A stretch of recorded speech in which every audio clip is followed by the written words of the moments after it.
Hi guys, and welcome to my channel. This week I'm going to be talking about different fund structures, so it's a great educational video if you're new to funds, if you're just getting started in investing, if you just want to learn some more, if you're an experienced investor, you probably want to skip this video. I will be talking about some of my fund holdings and why I hold them, but it's probably not as interesting as probably something else you want to watch on YouTube. A few of you have asked about my background, so getting into it.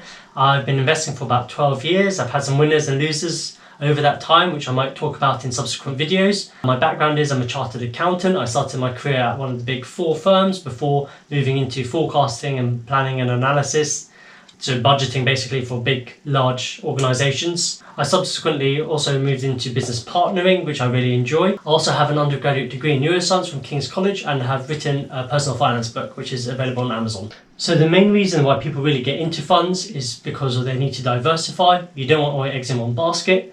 There's been various studies on this, and really to diversify, you need to be looking at about 15 shares or more to diversify. There's a certain sweet spot, which they say is about 25 shares. But if you had to keep track of 25 separate companies and investments, that's a lot of homework to do on top of a day job. So that's really a reason why people look to funds to diversify. So after 12 years of investing, I'll take you through the funds I own and why, and kind of cover the main reasons why people invest in funds. So obviously there's firstly diversification. I'm invested with Foreign and Colonial Investment Trust.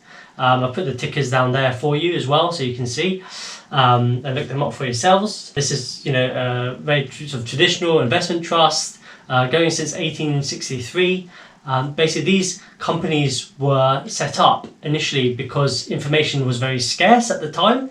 If you're investing in a railroad in Brazil, it might take you 2 months, before you realize that there's something wrong with your investment. So it was a way of pooling together lots of individuals' money and spreading the risk. And to this day, they spread the risk in about 450 different companies. And yeah, it's just a really good way to diversify. The second reason you might be into funds is because the funds have a level of expertise that you yourself might not have. So for example, that's why I hold Augmentum Fintech, which basically invests in fintech companies. So you might know them such as Habito, which I've actually recently remortgaged with. Usually the benefit of these is that they can invest in privately held shares, which might not be accessible on the open market.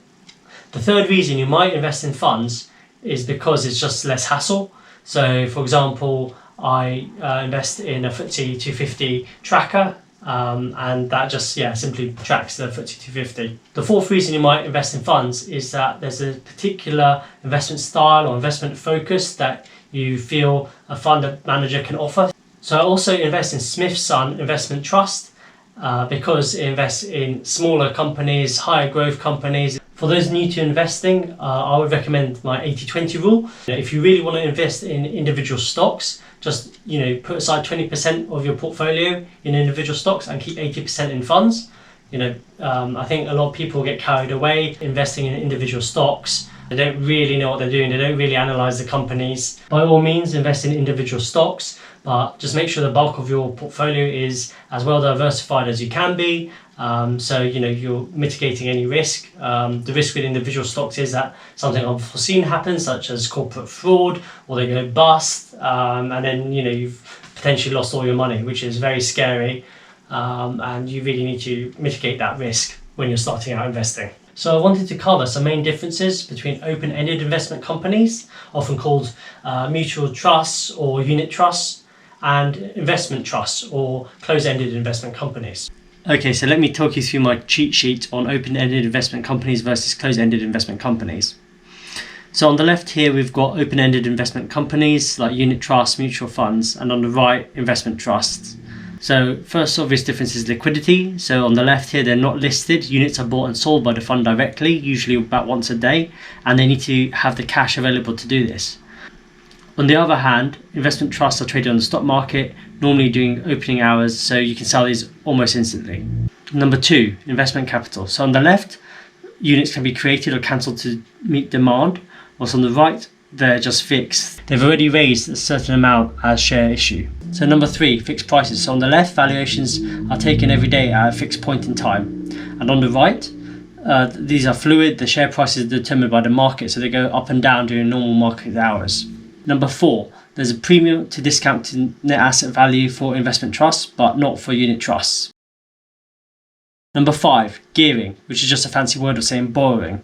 This often just amplifies the risk and reward that's already there. Number 6, fees charged. Traditionally, investment trusts have charged less because they haven't had to have cash on the sidelines in case of redemptions. Just quickly want to mention mirror funds. So this is actually where you have the same management team running two basically identical funds. One's just an open-ended investment company and one's an investment trust, and actually the investment trusts have tended to perform better. There's examples here of multiple trusts that have done better, and they're basically just mirror funds of each other, which I find it quite amusing that they should run it like this, but it's something to be aware of just in terms of fund structure. So I just want to quickly mention ETFs. The benefits are that they're low cost, that they're passive, that they follow the underlying asset, or they try to.